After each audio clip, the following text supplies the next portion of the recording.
নমস্কাৰ, জয় হিন্দ, জয় অসম। এটা বহুতেই ভাল খবৰ লৈ আহিছোঁ আপোনালোকৰ মাজলৈ। আজি পুনৰ নতুনকৈ চাকৰি আহিছে ইণ্ডিয়ান আৰ্মি বিভাগৰ ফালৰ পৰা। যিহেতু ইণ্ডিয়ান আৰ্মি বিভাগৰ ফালৰ পৰা 2026 বৰ্ষৰ কাৰণে নতুনকৈ পদ মুকলি কৰি দিয়া হৈছে অগ্নিবীৰ ৰিক্ৰুটমেণ্টৰ ফালৰ পৰা। যিহেতু ইণ্ডিয়ান আৰ্মি অগ্নিবীৰ ৰিক্ৰুটমেণ্ট 2026ৰ ফালৰ পৰা 2026 বৰ্ষৰ কাৰণে নতুনকৈ আৰ্মি ৰিক্ৰুটমেণ্ট মুকলি কৰি দিয়া হৈছে। এই পদসমূহ যদি আপুনি ইণ্টাৰেষ্টেড হয়, এলিজিবল হয়, আবেদনসমূহ কৰি ল'ব পাৰিব।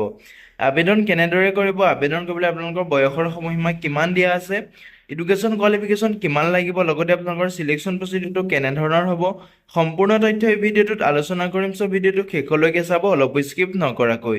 যদি ভিডিঅ'টো চাই ভাল পায় এটা লাইক কৰিব, আৰু মোৰ চেনেলটোলৈ যদি প্ৰথমবাৰ কাৰণে আহিছে তেনেহ'লে চেনেলটো ছাবস্ক্ৰাইব কৰি কাষতে থকা বেল আইকনটো অন কৰিবলৈ নাপাহৰিব, যাতে প্ৰতিদিনে জবৰ আপডেটসমূহ সকলোতকৈ আগতীয়াকৈ পাই থাকিব পাৰে। যিহেতু ইয়াতে দেখিবলৈ পাইছে ইণ্ডিয়ান আৰ্মি অগ্নিবীৰ ৰিক্ৰুটমেণ্ট 2026ৰ ফালৰ পৰা নতুনকৈ ৰিক্ৰুটমেণ্ট মুকলি কৰি দিয়া হৈছে 2026 বৰ্ষৰ কাৰণে। এই পদসমূহত আপোনালোকে অনলাইন মাধ্যমেৰে আবেদন কৰিব পাৰিব। আবেদন কৰিবলৈ আপোনালোকৰ বয়সৰ সময়সীমা কিমান দিয়া আছে, সম্পূৰ্ণ তথ্য ভিডিঅ'টোত আলোচনা কৰিম। ভিডিঅ'টো শেষলৈকে চাব, অলপ স্কিপ নকৰাকৈ। ইয়াতে এটা ইণ্ডিয়ান আৰ্মি ৰিক্ৰুটমেণ্টৰ এটা অভাৰভিউ দিয়া আছে। ইয়াতে আপোনালোকে দেখিবলৈ পাইছে অৰ্গেনাইজেশ্যনটোৰ নেম হৈছে ইণ্ডিয়ান আৰ্মি। স্কিমটো হৈছে আপোনালোকৰ অগ্নিপথ স্কিম, যিটো আপোনালোকৰ অগ্নিবীৰ ভৰ্তি হয় তাতে আপোনালোকৰ পদ মুকলি কৰি দিয়া হৈছে। পোষ্ট নেমটো হৈছে আপোনালোকৰ অগ্নিবীৰ, যিটো জিডিৰ পদ আছে, টেকনিকেল পদ আছে, ক্লাৰ্কৰ পদ আছে, লগতে আপোনালোকৰ ট্ৰেডমেনৰ পদ আছে। এতিয়া জব লোকেশ্যনটো আপোনালোকৰ এক্ৰছ ইণ্ডিয়া হ'ব। অল ইণ্ডিয়াত আপোনালোকে জবটো কৰিব লাগিব। এপ্লিকেশ্যন মোডটো আপোনালোকে অনলাইন মাধ্যমেৰে আবেদন কৰিব লাগিব। ইয়াতে চিলেকশ্যন প্ৰচেছটো আপোনালোকৰ ফাৰ্ষ্টতে অনলাইন এক্সাম হ'ব, যিটো আপোনালোকৰ CBT আণ্ডাৰত হ'ব। মানে আপোনালোকৰ যিটো কম্পিউটাৰ বেছড এক্সাম হ'ব, তাৰপিছতে আপোনালোকৰ ফিজিকেল টেষ্ট হ'ব, তাৰপিছত আপোনালোকৰ মেডিকেল টেষ্ট হ'ব, তাৰপিছতে আপোনাৰ ফাইনেল লিষ্টটো মাৰিব। এতিয়া ছাৰ্ভিচ ডিউৰেশ্যনটোৰ ক্ষেত্ৰত ক'বলৈ গ'লে আপোনালোকৰ চাকৰিটো আপোনালোকৰ 4 বছৰীয়া চাকৰি হয়। যিহেতু এবছৰ দুবছৰকৈ আপোনালোকৰ 4টা বছৰ আপুনি কৰিব লাগিব। ফাৰ্ষ্ট ইয়েৰ আপোনালোকৰ চেলাৰীটো কেনেধৰণৰ হ'ব, ছেকেণ্ড ইয়েৰ কেনেধৰণৰ হ'ব, যিহেতু প্ৰতিটো ইয়েৰতে আপোনাৰ চেলাৰীটো বেলেগ বেলেগ হ'ব।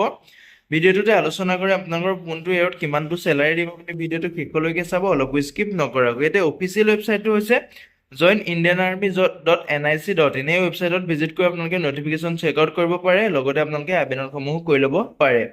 ইম্পৰ্টেণ্ট ডেটসমূহ হৈছে নটিফিকেশ্যন ৰিলিজ কৰিছিলে 26ৰ আৰ্লি 26তে আপোনালোকৰ নটিফিকেশ্যন ৰিলিজ কৰি দিয়া হৈছিলে। জানুৱাৰী মাহতে আপোনালোকৰ অগ্নিবীৰ কাৰণে নটিফিকেশ্যন ৰিলিজ কৰি দিয়া হৈছিলে। ইয়াতে আপোনালোকৰ যিটো অনলাইন এপ্লিকেশ্যন ষ্টাৰ্ট হৈছিলে আপোনালোকৰ 13/2/2026। যিহেতু 13 ফেব্ৰুৱাৰী তাৰিখৰ পৰা এই পদসমূহত আবেদন প্ৰক্ৰিয়াটো ষ্টাৰ্ট হৈ গৈছে। লাষ্ট ডেটটো আছে আপোনালোকৰ 1/4/2026, মানে আপোনালোকৰ 4 মাহৰ জানুৱাৰী, ফেব্ৰুৱাৰী, মাৰ্চ, এপ্ৰিলৰ 1 তাৰিখলৈকে আপোনালোকৰ লাষ্ট ডেট আছে। যদিহে আপোনালোকে আবেদন কৰিব বিচাৰে আবেদনসমূহ কৰি ল'ব পাৰিব।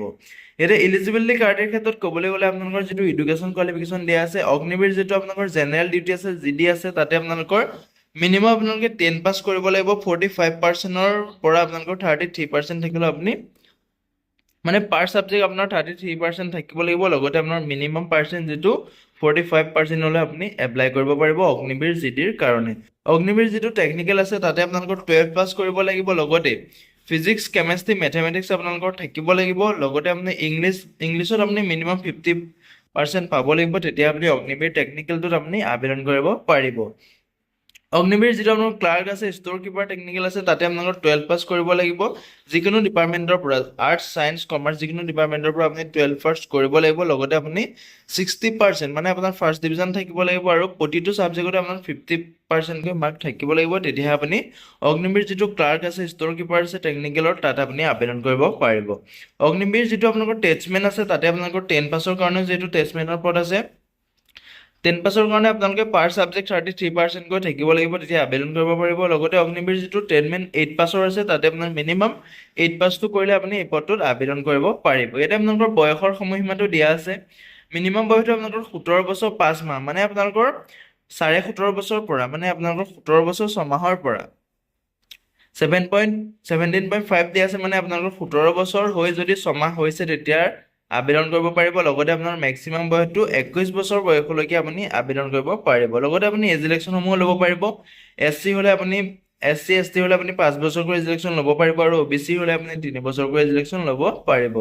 ফিজিকেল ষ্টেণ্ডাৰ্ডৰ টেষ্টৰ ক্ষেত্ৰত ক'বলৈ গ'লে আপোনালোকৰ যিটো মেল কেণ্ডিডেট হয় তেওঁলোকৰ কাৰণে হাইটটো আপোনালোকৰ 170 থাকিব লাগিব, লগতে আপোনালোকৰ চেষ্টটো 77 চেণ্টিমিটাৰ থাকিব লাগিব, আৰু আপোনাৰ 5 চেণ্টিমিটাৰ আপুনি ফুলাব পাৰিব লাগিব। লগতে আপোনালোকৰ 1.6 কিলোমিটাৰ ৰান হ'ব উইথিন যিটো আপোনালোকৰ লিমিট টাইম দিয়া থাকিব, লিমিট টাইমটোত আপোনালোকে 1.6 কিলোমিটাৰ কমপ্লিট কৰিব লাগিব। লগতে আপোনালোকৰ পুল আপছ থাকিব, কেটেগৰী ৰিকুৱাৰমেণ্ট আপোনালোকৰ পুল আপবিলাক বেলেগ বেলেগ হ'ব। আপোনাৰ যিটো পোষ্টৰ কাৰণে আপুনি কোৱালিফাই কৰে বা যিটো পোষ্টৰ কাৰণে আপুনি আবেদন কৰে, পুল আপখিনি আপোনালোকৰ বেলেগ বেলেগ হ'ব। যিটো আপোনালোকৰ ফিমেল কেণ্ডিডেটৰ কাৰণে হাইটটো আপোনালোকৰ 157 চেণ্টিমিটাৰ থাকিব লাগিব, লগতে আপোনালোকৰ 1.6 কিলোমিটাৰ ৰান কমপ্লিট কৰিব লাগিব। যিটো আপোনালোকৰ ষ্টেণ্ডাৰ্ড টাইমিং দিয়া থাকে, টাইমটোত আপোনালোকে 1.6 কিলোমিটাৰ মানে আপোনালোকে 1600 মিটাৰ কমপ্লিট কৰিব লাগিব। লগতে আপোনালোকৰ লং জাম্প আৰু হাই জাম্প কোৱালিফাই কৰিব লাগিব। যিসকল ফিমেল কেণ্ডিডেট আছে তেওঁলোকৰ কাৰণে লং জাম্প আৰু হাই জাম্প দিয়া আছে। চিলেকশ্যন প্ৰচেছটোৰ ক্ষেত্ৰত ক'বলৈ গ'লে ইয়াতে আপোনালোকৰ প্ৰথমতে আপোনালোকৰ অনলাইন কমন এণ্ট্ৰেন্স এক্সাম হ'ব, যিটো আপোনালোকৰ CEE হ'ব, মানে অনলাইন যিটো আপোনালোকৰ কমন এণ্ট্ৰেন্স এক্সাম হ'ব, যিটো আপোনালোকৰ ৰিটাৰ্ণ এক্সাম বুলি কোৱা হয়। তাৰপিছতে আপোনালোকৰ ফিজিকেল ফিটনেছ টেষ্ট কৰা হ'ব, তাৰপিছতে আপোনালোকৰ ফিজিকেল মেজাৰমেণ্ট মানে আপোনালোকৰ যিখিনি হাইট চেষ্ট জোখা হ'ব, তাৰপিছত আপোনালোকৰ মেডিকেল এক্সামিনেশ্যন হ'ব। মেডিকেল এক্সামিনেশ্যন কোৱালিফাই কৰাৰ পিছত আপোনালোকৰ ফাইনেল মেৰিট লিষ্টটো মাৰিব। চেলাৰী আৰু বেনিফিটৰ ক্ষেত্ৰত ক'বলৈ গ'লে আপোনালোকৰ যিটো ফাৰ্ষ্ট বছৰটোত আপোনালোকৰ ফাৰ্ষ্ট ইয়েৰটোত আপোনালোকৰ পাৰ মান্থ আপুনি 30,000কৈ চেলাৰীটো পাব। লগতে আপোনালোকৰ ছেকেণ্ড ইয়েৰত আপুনি 33,000কৈ পাব, থাৰ্ড ইয়েৰত আপোনালোকে 36,500কৈ পাব, আৰু ফ'ৰ্থ ইয়েৰত আপুনি 40,000কৈ পাব। লগতে আপোনালোকৰ এইটো চেলাৰীটো যিহেতু বেলেগ বেলেগ থাকে, আপোনালোকৰ পোষ্টিং এৰিয়া চাই লৈ আপোনালোকৰ যিটো এৰিয়া পে'মেণ্ট থাকে সেইটো আপোনালোকৰ বেলেগ বেলেগ থাকে। কেতিয়াবা আপোনালোকৰ 65 আপোনালোকৰ প্লাছ হৈ যাব পাৰে। ইয়াতে আপোনালোকৰ ৰিকুৱাৰমেণ্ট ডকুমেণ্টসমূহ বিচাৰিছে, যিসমূহ আপোনালোকৰ বাধ্যতামূলক হয়। যিহেতু এডুকেশ্যন চাৰ্টিফিকেট আপোনালোকে দিব লাগিব, ডমিচিল চাৰ্টিফিকেট দিব লাগিব, লগতে আপোনাৰ কাষ্ট চাৰ্টিফিকেট দিব লাগিব, লগতে আপোনাৰ যিটো আধাৰ কাৰ্ড আছে সেইটো দিব লাগিব, ভেলিড আধাৰ কাৰ্ড হ'ব লাগিব, লগতে আপোনাৰ পাছপোৰ্ট চাইজ ফটোগ্ৰাফ লাগিব, আৰু চিগনেচাৰ আপোনালোকে আপলোড কৰিব লাগিব। হাউ টু এপ্লাই ক্ষেত্ৰত ক'বলৈ গ'লে এই ভিডিঅ' ডেছক্ৰিপশ্যনত মই যিটো লিংক দিয়া আছে তাতে আপোনালোকে ক্লিক কৰাৰ পিছত তললৈ স্ক্ৰল ডাউন কৰিব। স্ক্ৰল ডাউন কৰাৰ পিছতে আপোনালোকে এপ্লাই লিংক পাব, তাতে ক্লিক কৰি আপোনালোকে অফিচিয়েল ৱেবছাইটত ভিজিট কৰিব। তাৰপিছতে আপোনালোকে ৰেজিষ্ট্ৰেশ্যন কৰি লৈ তাতে আপোনালোকৰ যিটো অনলাইন এপ্লিকেশ্যন ফৰ্ম আছে তাতে আপোনালোকে ফিল আপ কৰি ইম্পৰ্টেণ্ট ডকুমেণ্টসমূহ আপোনালোকে আপলোড কৰি কেয়াৰফুলি আপুনি আপলোড কৰি নিজে চেক আউট কৰি ল'ব। তাৰপিছতে আপোনালোকে ছাবমিট কৰি দিব। ছাবমিট কৰাৰ পিছত আপোনালোকে এটা প্ৰিণ্ট আউট আপোনাৰ লগত ৰাখিব, যিটো আপোনালোকৰ ফিউচাৰ কাৰণে আপোনালোকৰ দৰকাৰী হ'ব পাৰে।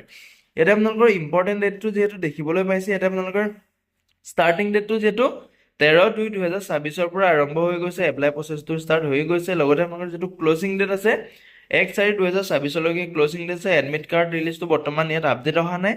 এক্সাম ডেটটো আপোনালোকৰ 1/5 পৰা 1 পৰা 5 তাৰিখৰ ভিতৰত আপোনালোকৰ জুন মাহৰ 1 পৰা 5 তাৰিখৰ ভিতৰত আপোনাৰ এক্সামটো অনুষ্ঠিত হ'ব।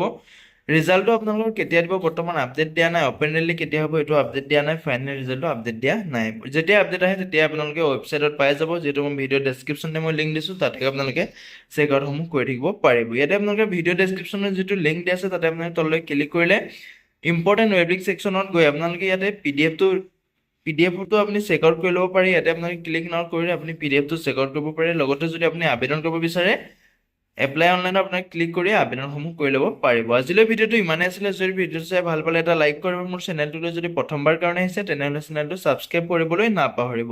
জয় হিন্দ, জয় অসম।